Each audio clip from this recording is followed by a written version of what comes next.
Greetings, my V family all over the world. This is your chief with a very different background with giraffes behind me. All right. Welcome to week 31. Welcome to my Wednesday message. Before I start, I want to do a shout out and a big congratulations to all the ISB graduates who graduated from the last ISB a few days ago. It was unbelievable, guys. My Wednesday message from the ISB camp. All right, I hope you guys watched it, and I hope the ISB go back and basically raise the bar higher in all their markets and with all their teams. We are just counting down the days to the 7th of October, which will be day one of VCon. VCon, guys, be the change. And 7th of October happens to be the birthday of the one and only Dato Sri Vijay Ishwan, guys. Day one is going to be our mentor, our visionaries' freaking birthday. Unbelievable, guys. The tickets are sold out, I believe, but I'm sure some of your uplines bought extra tickets to sell to deserving people. So start chasing your uplines down to make sure that you at least get a ticket to come to this VCon. Our first physical VCon after almost 3 years, guys. Unbelievable. I'm freaking excited. So welcome to week 31. It's the first week of rank advancement. And I always believe the first week of rank advancement, everyone chills out. They think it's a vacation. Okay? No. All right? 7 days matters. Every week should be like rank advancement week. Raise the freaking sense of urgency in your organization. All right, guys? This Wednesday message, it's like 2 in the morning. I haven't slept for 48 hours. I've been thinking a lot about my mother.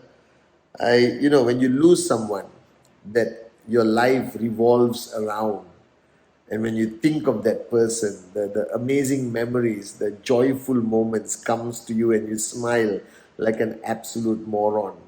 And today on week 31, my mom was a woman of very few words, but she is my greatest teacher.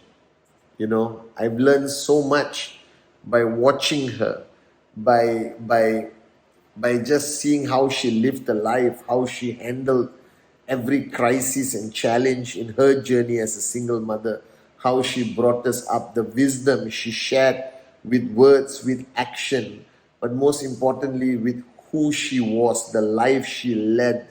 And today, I feel it's so important that I talk about her, because the last 48 hours, I've been talking to her, and I'm sure she listens. All right, up there in heaven watching over all of us. Looking at my mom, the way she lived her life, the way she brought up Kunami and Sati, the master plan, because of her, I've been given this privilege and honor to know Dato Sri Vijay and be part of his inner circle today, to have him as a mentor and an upline. My mother, I think, lived life in a very simple way. And I think the biggest mistake we make, or you and I and all of us, we complicate this thing called life. I think my mom didn't have an opportunity, all right, didn't have the time or the luxury to complicate life. Life was simple, straight to the point. And today, when I relate back to everyone struggling to achieve their checks, struggling to achieve max out, and they quit and they complain and they find excuses every single day, it saddens me. It simply means that you have taken a very simple, powerful business concept and complicated it. And the more you complicate this journey, the harder it will be for you to reach your ultimate destination. So let me uncomplicate life. by sharing with you what I learned by watching the greatest woman I will ever know, my mother, my Amma. All right. Now, the first thing I observed with her is that if you have free time, there is something seriously wrong with your life. If you have free time, all right, everything distracts you. And I asked myself this question. I was talking to ISB, right? Talking to Arun, Adli, Sati, David that night. I remember when I started networking, I did not have time to go to the bathroom. I did not have time to entertain moronic questions from prospects. I did not have time, all right, to complain about the product delivery or Google search. There was no Google search back. I didn't have time to complain about anything, guys, because we were too busy building. We were too busy doing the presentation, running from location to location to location. I slept in my car. And I looked at my mom. My mom was a single mother. She was broke. Life was so difficult for her, but I never heard her complain because she was too busy earning a living, providing for her sons, living her life, making sure her sons end up reasonably okay as men. All right, stretching every dollar to be able to feed these 3 boys and to give them a reasonably good life. She had no time to complain. She had no time to entertain excuses. She had to do what she had to do. Now, the problem with all of you guys today, you have too much free time. You have too much free time to overanalyze every element of this journey. Oh, does QNet have enough products? Oh, wow, I should analyze this Google article. I should check with my upline. I should ask my neighbor, ask my grandmother whether this is the right decision. I should sit down and go into Google and YouTube and find videos explaining this industry and whether it's legal or not. That simply means that you have too much free time. We did not. If you're not too busy, all right, chasing your dream, if you're not too busy, all right, making that dream into a reality, then there's something wrong with your journey in QNet. Because Dato Sri Vijay, until today, all right, is as busy as he was in 1998. I am as busy as I was in 1998. All right, guys, I literally don't have time to sit down and enjoy lunch or dinner anymore because it's 24 years. We're going to hit 25. There's big vision, big plans. Then why do you have time? Why do you have free time to analyze, to entertain excuses, all right, to be distracted from the purpose of this journey of yours? Do you understand? So the first lesson that I want to share with all of you beautiful morons around the world, if you have too much free time, you will never max out. You're supposed to have free time after you max out. If you plan to retire and sit on a beach somewhere. But if you plan to fulfill the vision of Dato Sri Vijay and be in service to that vision of touching 1 billion hearts, then even after financial freedom like me, you will not have free time. And the beauty of not having this stupid free time is your mind doesn't have space for bull sugar. Your mind is just focused on what to do. Do it now, do it now, do it now. Next presentation, next training, next. If you have free time, something is wrong. Are you guys with me? The only free time you should have is either you're completely retired sitting on a beach somewhere, all right? Or the day when you die and then you have all the time up there in heaven with God. But right now, you should not have the time to overanalyze. You should not have the time to entertain excuses. You should not have a time to even doubt whether you made the right decision. I didn't have time to doubt that decision. I was uncertain at so many points of my journey, but I was too busy to entertain that negative thought. I was too busy to entertain the laughter of the morons who didn't believe in our business. I was too busy doing what I'm supposed to do. So this week 31, be busy. Be busy as a bee.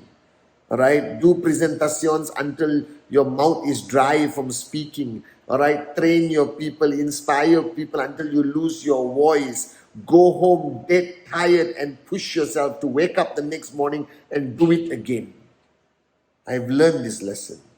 If you have too much free time, you don't have a dream big enough that you are in the process of achieving. Because if the dream is big enough, you won't have time to entertain anything except that dream. This is what I learned from my mom. All right.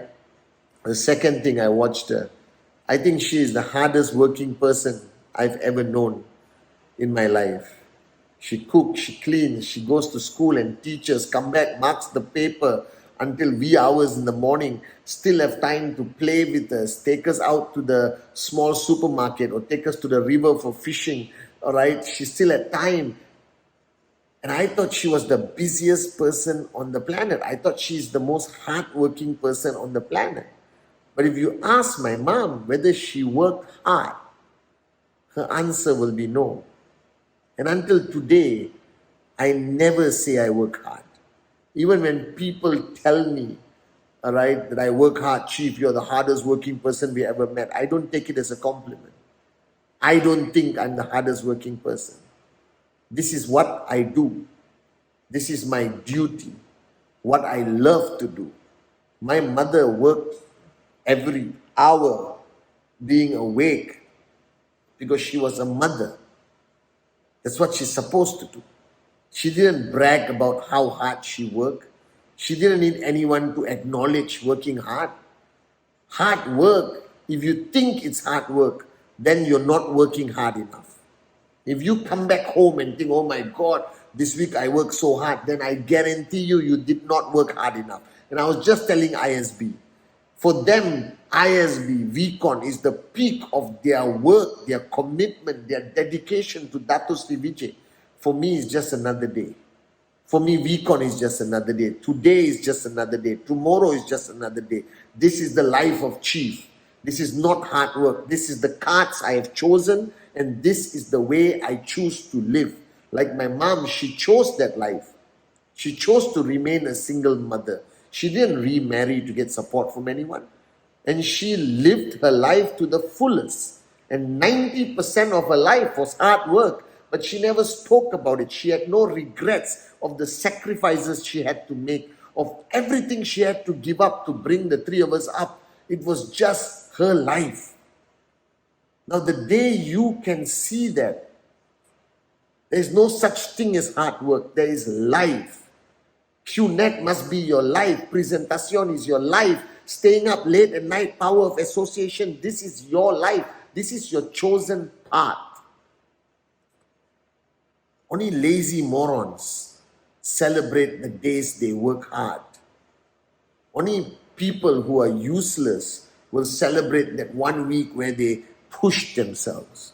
But if you work the hardest you humanly can every day of your life, then it's no longer hard work, it is life. And that's I learned from my mother. There is no such thing as hard work. There's only how you choose to live. And my mother chose to live as the hardest working woman I've ever known in my life. So stop celebrating your moments of hard work. That means the rest of your life is a complete waste and you are a complete lazy moron. I'm saying this with love. Wake up, smell the coffee.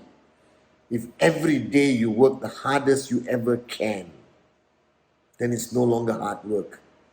It is life. It is life. And the third and final lesson, which I think is what I love and respect so much about her, that even in the moments of extreme adversity, even when I know she had zero money in the bank account, or she was struggling with her life, she never showed it to anyone. We never realized. I only realized how tough my mom's life was, much older in my age. When I was a kid, she showed me love. She always smiled. Her bad day was not my bad day. Her worst day was still my greatest day as her son, and she made sure of that. The biggest problem with us today, and all of you, especially in our business, you have a bad day, your whole network knows about it. Your energy is negative, your aura sucks, and then everything is impacted. There are no bad days. You can't afford to have bad days. When you have people that depend on you. Mothers, you understand this, and I love you, all the mothers, I respect you so much. Mothers don't have a bad day. They put on a smile when that kid runs to them. All right? In networking, you cannot have bad days. I've seen Dato Sri Vijay in moments where I think is the hardest, most difficult points of our journey. And he still stood there like a general, like a rock, and smiled and gave me direction and gave me clarity and gave me a hug and told me, go out there now and conquer the world. If you're truly a leader, if you truly understand the power of mothers, they don't have the luxury of having a bad day. So the next time you have a bad day, slap yourself. Look at your mom. Go out there and be the greatest upline, the most positive networker with a big smile on your face. Because the people who depend on you, their lives cannot be at the mercy of your mood or your challenges. This is not allowed. When you have given them promises that you will be there for them no matter what, that you will be the greatest upline, that you will be the greatest mentor, then you lose that luxury of having a bad day. I have never had a bad day in 24 years because I cannot afford to have a bad day. Because if I have a bad day, millions of lives are impacted. This is the price you pay of leadership. This is the price you pay when you make promises to people you have not even met. And that lesson I learned from my mom. I bet you she had tough days. I bet you sometimes she may have to go to the room and cry alone and come out with a smile and hug and kiss us and show us that she loves us no matter what. So this Wednesday message, I'm sorry I didn't talk about exactly networking, but I felt very emotional the last 48 hours, and I wanted to talk about the most important person in my life, my mom. Been thinking a lot about her the past 2 days. So remember the lessons. If you have free time, something is wrong. Alright? If you have free time to overanalyze, complain, find excuses, then you don't have a dream that's big enough. There's no such thing as hard work. If you work hard, the hardest every single day, then it just becomes life. And your bad day cannot impact the lives of people who depend on you. So slap yourself, put on the biggest smile, because today you are a networker and your mood dictates the success of so many people. Your smile can inspire people to go out and do the next presentation. I love you guys. Welcome to week 31.